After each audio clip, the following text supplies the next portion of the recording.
Hi, and welcome back to the uberAgent UXM Fundamentals course. In this video, we'll show you how to use uberAgent for Citrix monitoring.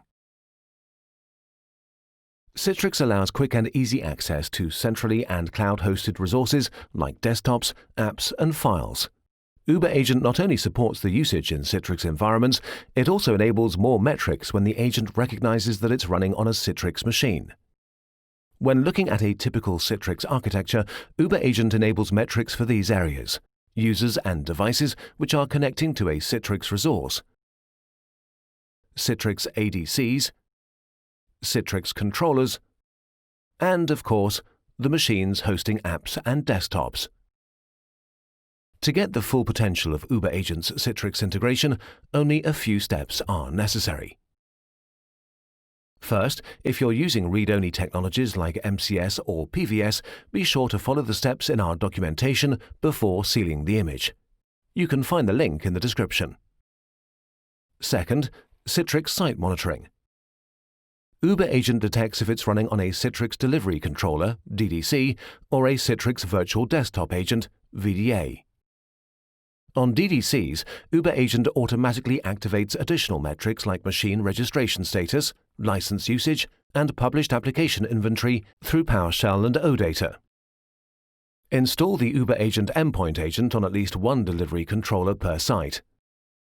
Installation on more than one controller is optional. It helps ensure uninterrupted data collection even when individual DDCs are unavailable. uberAgent requires permissions in order to be able to read the Citrix site. Go to our documentation, copy the provided commands to your DDC, and change the highlighted parts to your environment.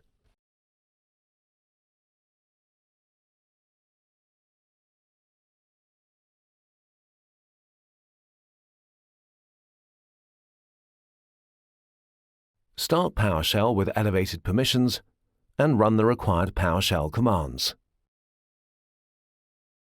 A link to the commands can be found in the video description.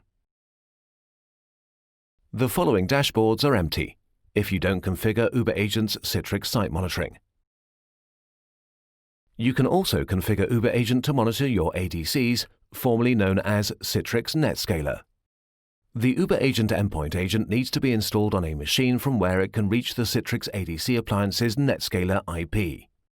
ADCs are often placed in separate network segments, so you may need to talk to your networking department to get access. On DDCs, the collection of ADC metrics is enabled by default. Of course, ADC metrics can also be retrieved from any other machine instead. Besides network access, uberAgent also needs credentials to be able to log in into the Citrix ADC appliances. It only needs to read information, hence using a user with the command policy read-only bound is the recommended option. Users with more privileges are also supported, but not recommended from a security perspective.